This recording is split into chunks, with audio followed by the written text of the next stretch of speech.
asooka ne mbitwala.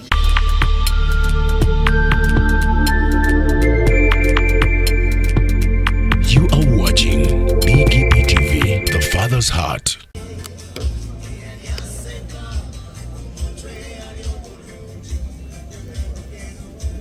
Twagala okumwebaza. We want God. Njagala kusooka kubeebaza. Initially, I thank you all. Era kigenda kumpaliriza okubeera so brief. This will force me to be so brief. Kubanga bwe natandika okwogera nyinza okusubya obudde naye obudde bwe mutuwadde wano Because the time you've given us here, okubukozesa obulungi. I want to use it wisely. Wiiki nga bbiri emabega 2 weeks back, nga olunaku luno terunatu omuganzi tannava mulamu bw'ensi emu, before Muganzi left this obadde world, oluyimba oluli ku mutima gwange there was a song of my heart. naye nga ndweyimbira ate nga ndwegamba. I used to sing myself and say to myself, Buli mbeera osigala gwe Mukama, buli mbeera osigala gwe Katonda. Buli mbeera osigala gwe Mukama, buli mbeera osigala gwe Katonda. Buli mbeera osigala gwe Mukama, buli mbeera osigala gwe Katonda. Buli mbeera osigala gwe Mukama, buli mbeera osigala gwe Katonda. Ekiro osigala gwe Mukama, ebbulabiro osigala gwe Katonda. Buli mbeera osigala gwe Mukama, buli mbeera osigala gwe Katonda. Okulwaza osigala gwe Mukama, ne bwe tulabala osigala gwe Katonda. Buli mbeera osigala gwe Mukama, buli mbeera osigala gwe Katonda. Obulungi osigala gwe Mukama, ne bwe tulabala osigala gwe Katonda. Buli mbeera osigala gwe Mukama, buli mbeera osigala gwe Katonda. Osigala gwe Mukama, osigala gwe Mukama, osigala gwe Katonda. Engalo zisitulira gwe Mukama, ayite wamwe, wano ayita mweka, ali wamu naawe, wano olina bikusomoza, tajja kukuleka, wadde otimba ennyumunda, by'oyinza wabimanyi. Osigala gwe Mukama, osigala gwe Mukama, osigala gwe Katonda. Tunyambe mukubireko Katonda mu ngalo ez'amaanyi. let us appreciate greatly. Neebaza nnyo Mukama I thank the Lord olw'essanyu lyampadde nga nfiiriddwa muganzi. for the joy He has given me after Muganzi has departed. Muganzi ng'avudde mu bwensi eno, When Muganzi left this world, olunaku muganzi lwe yafa, the day he passed on, nawuliranga endabirwamu envudde mu mukono gwange n'egwa. I felt as though a mirror has slid off my hands and fell down. Nawuliranga abadde akutte ekikopo ne kikwatikako. I felt like as if you're holding a glass and it breaks. Naye essaawa eyo oluyimba ne lweyongera ku mutima gwange. But then that song increasingly came upon my heart. Tambudde ne mukwano gwange ono okumala ekiseera. I've walked with this my friend for a while. Ekimu ku bintu ebikale byenjize mu bulamu bwange n'omwana omulenzi ono, One of the things I've learned in my life with this young boy, y'omu ku omulenzi mu nnyumba, omu ku mulenzi mu bawala, he's omulenzi omu mu bawala. one boy among girls. Naye kino kyekyaliwo. But this is what happened. Nasooka ne mbitwala ize, saatwala nnyo buvunaanyizibwa ku muganzi kumutambulirako nnyo nga taata. Initially, I took it easy. I didn't take much responsibility to follow him as his father. Ssomero oluusi maama yagenda, Sometimes Mama would go for VDs at school. okomawo bw'amala okubuuzaako n'avaawo ebintu bya kisulo nga bwe mubimanyi. When he comes, he says hey, to you, he's in boarding school, the way you know things. Naye alina ekigera ky'emyaka gye yatuukamu ne mpulira nga nina okumubeerako nnyo. But there is a stage he reached and I felt like I had to be on pressure. Naddala awo nga yakagenda mu secondary.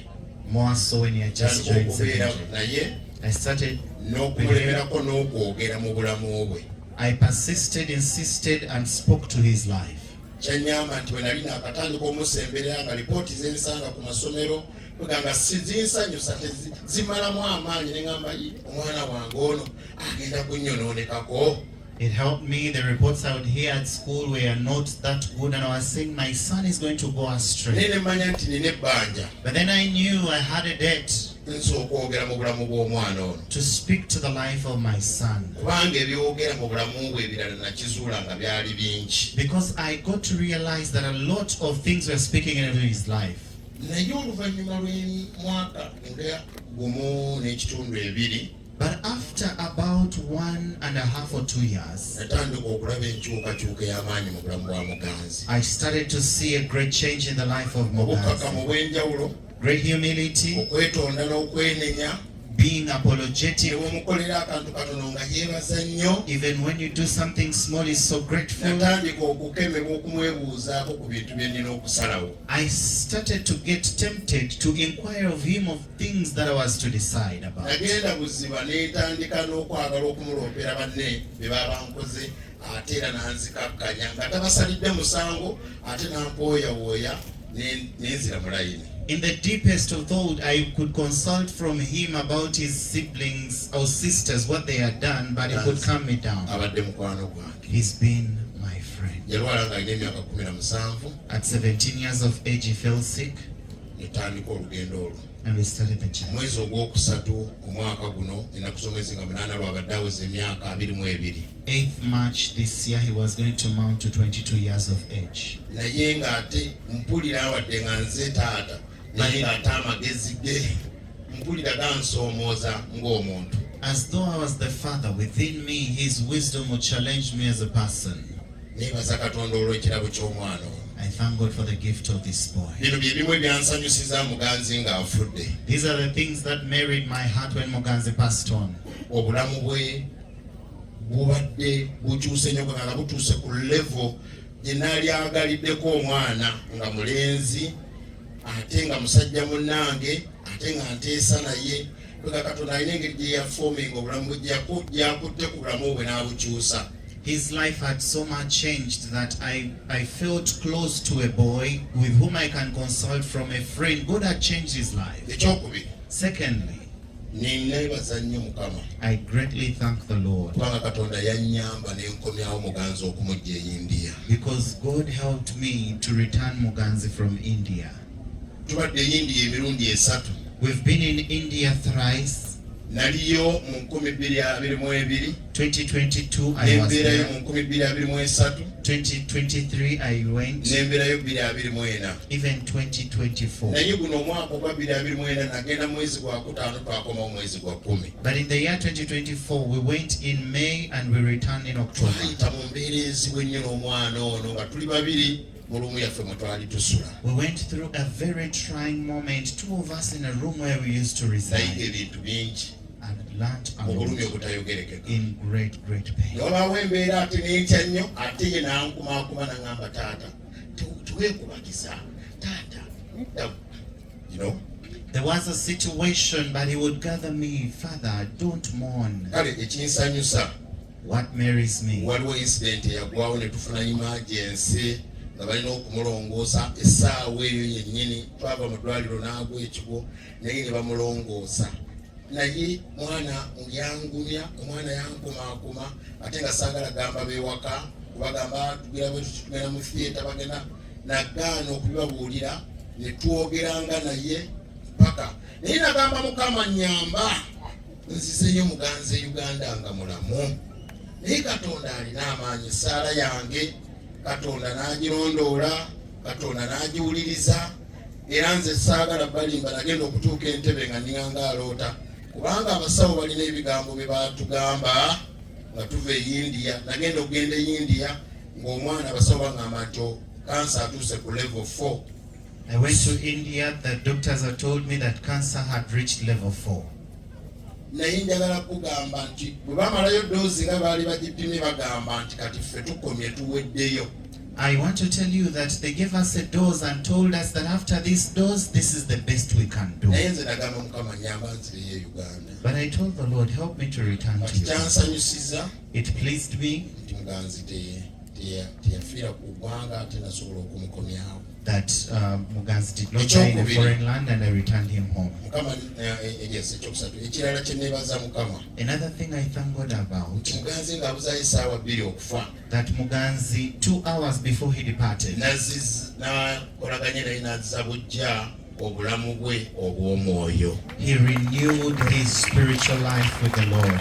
Yeeyatulira okulokoka ng'alina emyaka 16. At 16, he confessed salvation. N'ayatula era n'ennaku z'omwezi ng'azimanyi n'olunaku n'essaawa. He knew the date, the Naye time, olw'ebyo and bye hour. tuyiseemu nalowooza nti agiyinza okwemulugunya oba obukyayi oba okwetamwa n'atuuka okufa nga tubadde naye alinaanye pasita ali mu nnyumba y'abakkiriza n'afa n'agenda mu geyeena. But according to what we've gone through, I thought that he would have grumbled in one or the other and closer to a pastor, and then he goes to hell. Bino bye bigambo bye namugambye. These are the words that I told him. Ne mugamba muganzi I told him, Muganzi, njagala ogume. I want you to be strong. Ekintu abantu kye basinga okutya What people fear most bakiyita kufa, is called death. naye saagala otye kufa But I don't want you to fear death, kubanga abantu bonna bafa. because all people Si die. gwe osoosa okufa, You're not the first to die. si gwe agenda okusooka okufa, I told him you'll not be the first ate person si to gwe agenda die, okusembayo okufa. and you'll not be the last to Naye die. manya nti w'ofa But just know that if you omuzzeeyo die, gye wava. you'll have returned to your Wajja origin. tetumanyi nti gw'ojja You came, we didn't know that you're the one kati coming, ogenda kuddayo gye wava. and now you're returning to Naye your manyi nange maker. ngenda kufa nkusange. But I am sure I'll also die and find Njagala you oddemu there. ebigambo bino. I want you to recite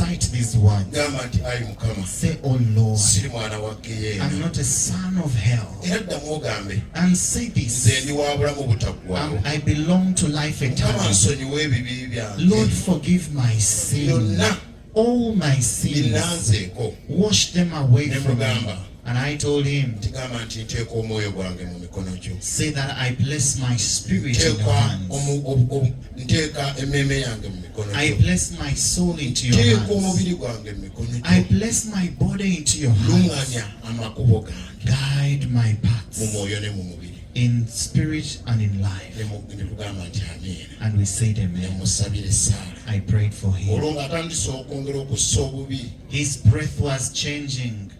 N'aŋŋamba taata. He said, Father, Tumaze okusaba njagala banfulumyeko wabweru nabo banyongera okufuna ku mpewo. after prayer, take me outside that I may get more oxygen. Kyekintu kyokka ekyansoomoozeza nti mu bintu byonna bye yali ansabye sina kye nali nnemereddwa kukola, naye ekyo nabadde sisobola kukikola kubanga yabadde ali ku mateeka g'abasawo. It's the only thing that he requested. His last wish I couldn't do because all the things I've done them. But this time round, it was on the rules of Sisobola the doctors. kufulumya wabweru. I told him I can't take you Ebweru out. egugu mulingi It is too hot ate abasawo outside. bakujjako oxygen okutukirawo. And when the doctors take you off oxygen, you will die immediately. Mu bukakamu n'agamba okay. In great humility, he said, it's okay. Nenfulumako wabweru I moved out. nendekawo lekyo. I left Rachel with him. Neŋŋamba kanziruke eka njogere n'abawaka ku bigenda mu maaso. And I said, let me run home and talk to them about what's going on. Nenkomawo bano nabasanze mu nnyumba nga basaba I met them in a house praying. ne mbabuulira ekigenda mu maaso. I told them the Ne situation. bagamba mbasaba I told them I request. tukkirize muganzi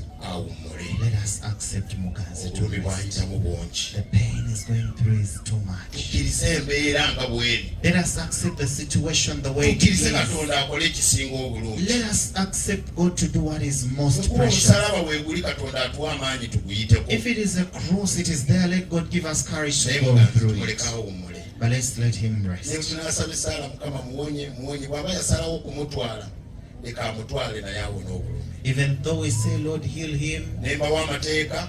I gave them rules. Ne bagamba ne bwe mba mutuulidde amawulire temuleekaana mubeere bakkakkamu. I told them, even though you hear the Mubeere news, eno be nga calm. tetusasamaza.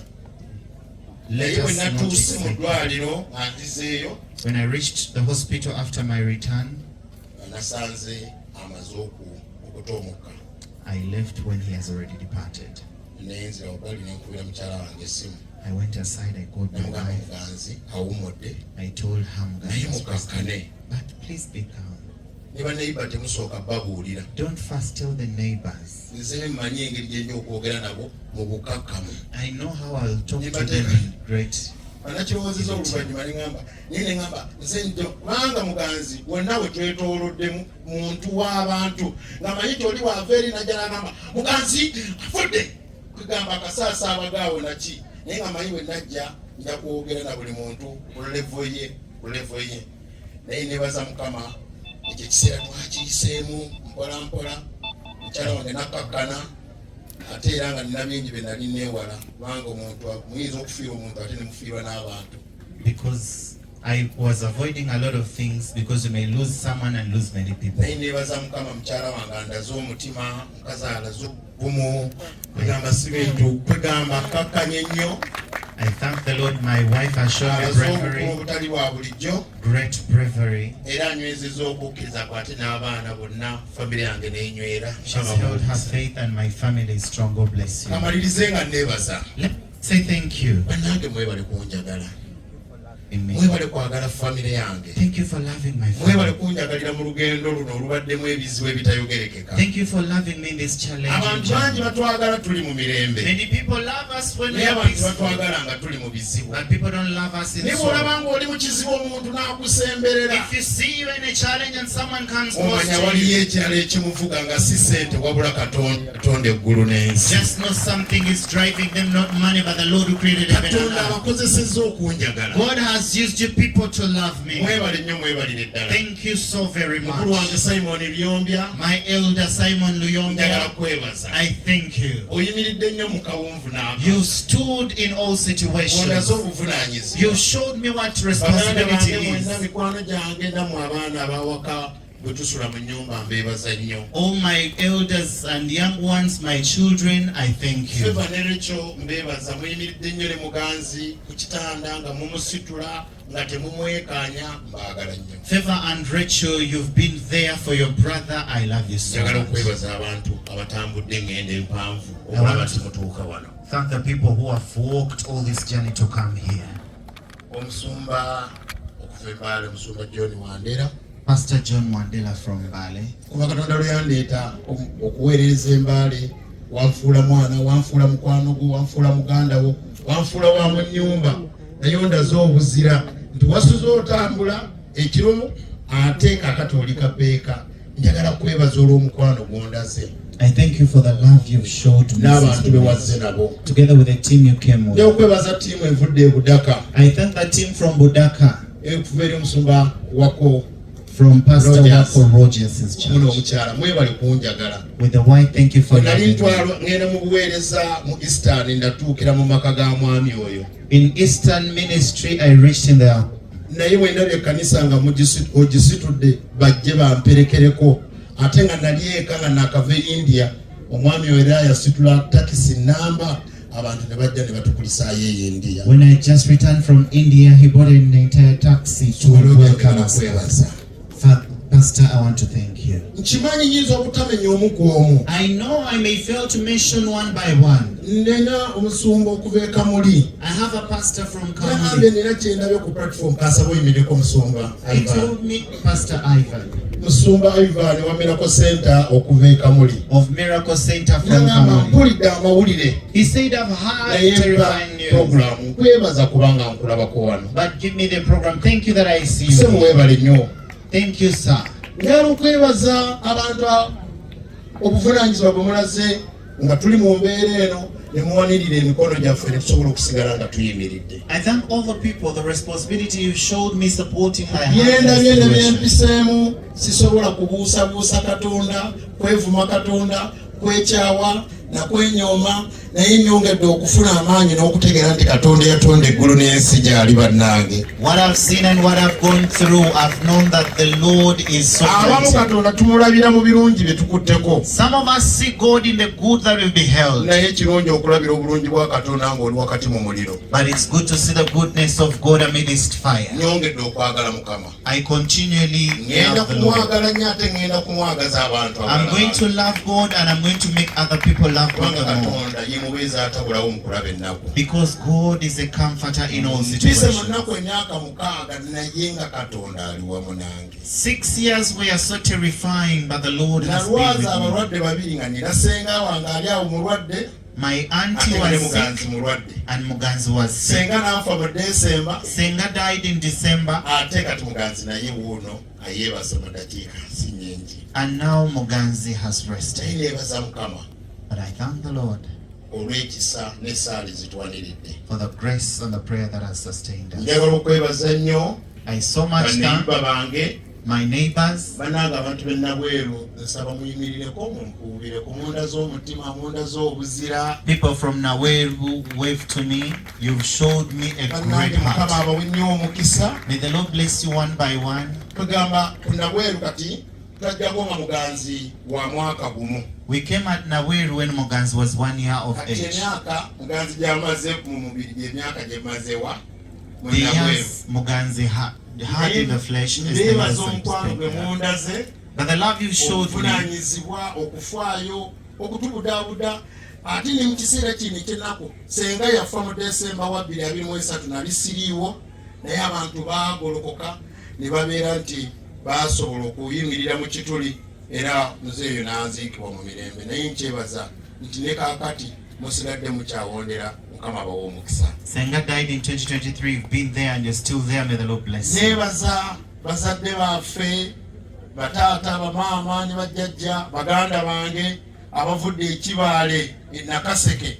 Bannange mwebale nnyo nnyo nnyo mwebale kusiyaguuka lugenda ate ng'ebintu by'okufiirwa tebirina puroguramu. Mbeebaza nnyo mwebale nnyo I mwebalire. thank my family from Chivale Nakaseke. Thank you so much. Neebaza abasumba Thank my mikwano pastors, gyange my friends, abakulemberwa Dr. Joseph Serumaga. led by Dr. Joseph Serumag. Bannange mbeebaza bantu mmwe. Thank you, you people. Maze emyaka 38 mu church. About 38 years in church. Nalokoka nina emyaka 16. At 6 years I got saved. Emyaka gyonna egisinga ngimaze mu church. I've spent most of my age in Emyaka church. 38 ninako emyaka 28 nga ndi mu buweereza. Sirina mulimu mulala gwe nkola wala okubuulira enjiri. Of the 38 years, 18 years I've been in ministry, only preaching. Abalala bendi nabo wano tumaze emyaka 4, myaka 35 bukyanga tulabagana. Others we spent 40 to 35 years Kubanga ever since bamwe we nabalaba met. sinaba nakulokoka. Because I met some of them before I even got saved. Mukulu Nelson Luzinda twasinkana mu mwaka gwa 82. Elder Nelson Luzinda, we met in 82 Tukuze February. naye We've grown with him. kugamba njagala kwebaza. I want to thank the Lord. Mwebale kunjagala, mwebale kundera, mwebale kumbeererawo, mwebale butanneekaanya. Thank you for loving me, nurturing, supporting me, and always being there for me. Njagala okusiima olukiiko olubadde emabega w'obujjanjabi bwa Muganzi. I appreciate the committee behind Muganzi's Nga treatment, lukulemberwa omusumba Andrew Semakula. led and chaired by Pastor Andrew Sajja Semakula. kugonda z'omutima gw'obuzadde. You man, you showed me a parental Kubanga ne bwe heart. mbadde ntiira. Because even in times of great Omusumba fear, Semakula agamba tugenda kuyitawo. Elder Semakula would say we will go through. Nagenda e India nga neetaaga emitwalo 2 egya ddoola ne tufunawo 15,000 eza ddoola. Nangamba Ephraim Songa sigadde Katonda ajja kugabirira. Naye mu nnaku 4 15,000 zaali zimaze okuggwawo. Naye omusajja oyo nga ne bwe mba ntuuse ku kisenge wesooka okuwulira ne mugamba munnange kakati kiriwo ekiti n'agamba katulabe kigenda maaso mugende maaso kugamba nga mbeerawo nga ye abadde kooki mu mulimu guno ate era tetubadde bafeeriya. Muganzi avudde mu mubiri ng'asiimye kubanga buli kimu tubadde tukyogera. So Musumba Semakula nkwebaza nnyo. Njagala okwebaza abasawo bonna. I thank all the doctors, Gye twasookera e Lubaga mu 2019 doctors of Lubaga were there in tugenda ku Cancer 2019, Institute e Mulago. Cancer Institute Mulago. Gye twasinkana Dr. Fred Okuku. It's where we met Dr. Fred Okuku. Naye Katonda ate gye yava okutusisinkanya ekika ky'abasawo ku Victoria Hospital muganda waffe Joseph Kibirige gy'akolera. Then we met great doctors from Victoria Hospital, where Dr. Joseph Lige works from. Mwebale nnyo abasawo. Thank you so very much, doctor. Nsiima bakoddomi bange I appreciate my in-laws. Mwebale kwagala muganzi. Thank you for loving Muganzi. Nyongera okwebaza bakoddomi bange. I continually thank my Mwebale in-laws. kwagala muganzi. Thank you for loving Muganzi Muganzi. yali mulwadde wakati awo ne wabaawo embaga. Naye nga wakati mu bulumi ate mwagabira abagole. Muganzi was sick, but then his sisters were wedding off, but he could give them out. Naye mwebale kumwagala. Thank you for loving. Bakulu bannange njagala kubeebaza nnyo. My elder, thank you. I want to say thank you. Mwebale nnyo kwagala muganzi. Thank you for loving Muganzi. Buli muntu mu kiti kye. Everyone in your category, Bunaanyizibwabo. in your responsibility, your ministry. Mwebale kutubeererawo. Thank you for standing with us. Njagala okusiima ennyo famire ya mukyala wange. I appreciate the family of my wife. Mwebale nnyo okubeererawo mukyala wange mu kiseera kyonna kyayiseemu Thank you for being there for my wife in all situations. ebibudaabuda ne mwekwata mu nsawo ne musindiikiriza embeera bambi mbasiima ne sekusiima yenna. You've comforted her, you've supported us financially. Thank you so very Siima much. abantu abali emitala w'amawanga I appreciate the people abroad. gye nagendako gye ntuuse ne gye badde sinnatuuka We naye have ne never bayigirira reached. okulaba nga tuyita mu mbeera eno. We have never reached, but you stood to see that we go through this situation. Nyinza okumenya naye ne simalaayo naye buli omu akyukire ku munnaali wano nammwe abali ku mukutu eyo wabeewo akyukira munnaamugambe nti mwebale kuyimirira.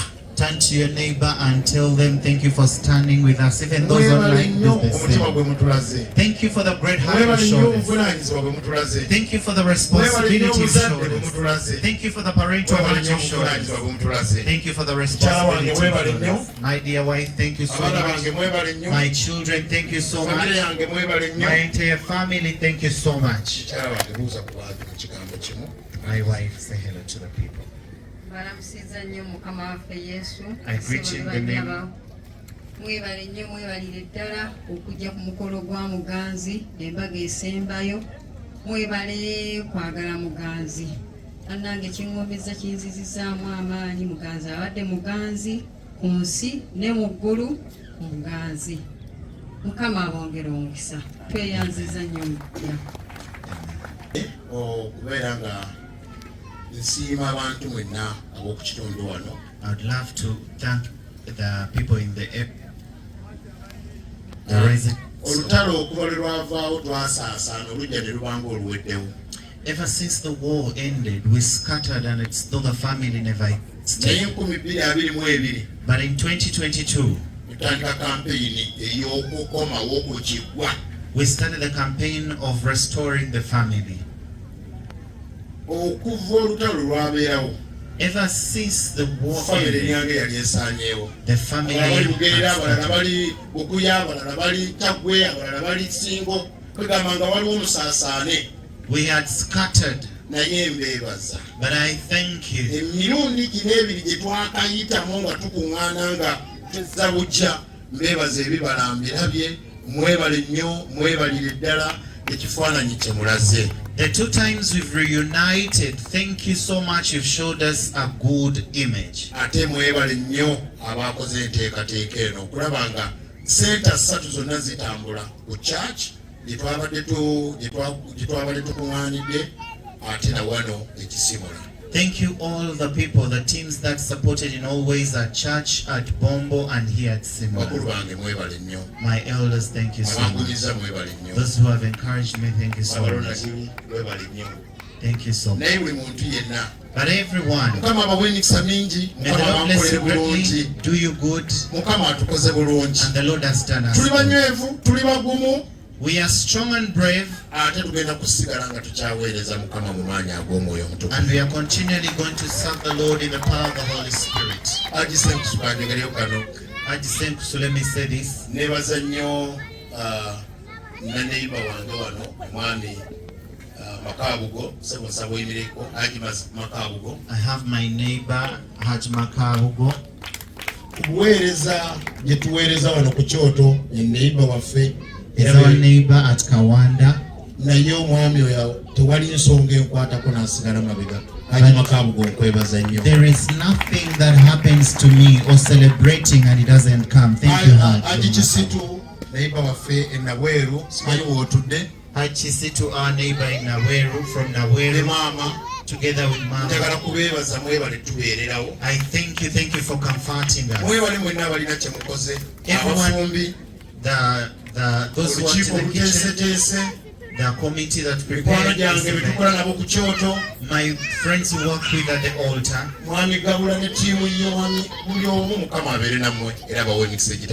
Engineer Gabla and the team, thank you so much. A nice day.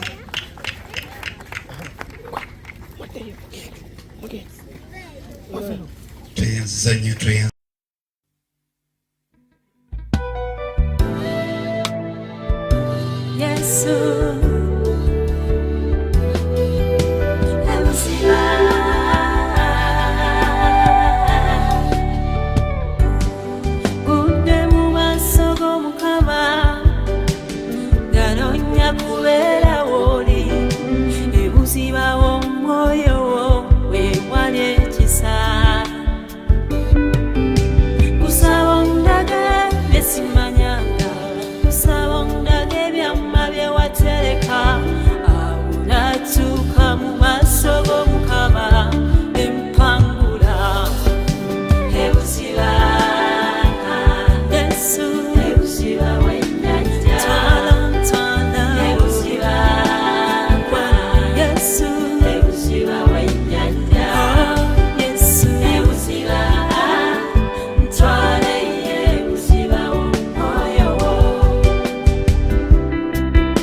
Obadde okimanyi nti osobola okufuna event planner and manager okuteekerateekera omukolo gwo gwonna kati osobola okumufuna nga mulokole obutafuna stress yonna. Big GP Events be bantu abatuufu oyagala cakes, ebifaananyi ebirungi ne video, motoka z'abagole mu bika eby'enjawulo. Jangu tukuyambe, tukola decoration ali ku mulembe, tulina bridal gowns ne changing wear, obutebe, tents, abafumbi abalungi, saako PA system, ekyuma ekisunsula obulungi. Ate nga tukulira ne budget y'omukolo gwo ejja mu nsawo yo. Saakuba ushers baffe abali smart, abataswaza mukolo gwo, n'abogezi b'emikolo abalungi bakatumwa, ate nga tusobola n'okufunira reception y'omukolo gwo. Kati oyagala suuti, makanzu agatwalibwa ku buko oba gomesi, tubikufunira ku bisale ebirungi. Big GP Events bwetegeka omukolo tukuletera n'abayimbi abasanyusa abagenyi bo, saako okukola selection y'ennyimba ezigendera ku mukolo gwo. Esimu 0775868131 oba tusange Facebook page yaffe oba Twitter, YouTube ne Instagram. Blessed Charles, Blessed Gospel Promotions, Big GP Events. Twewaayo for excellence, flexibility, time, integrity and hard working.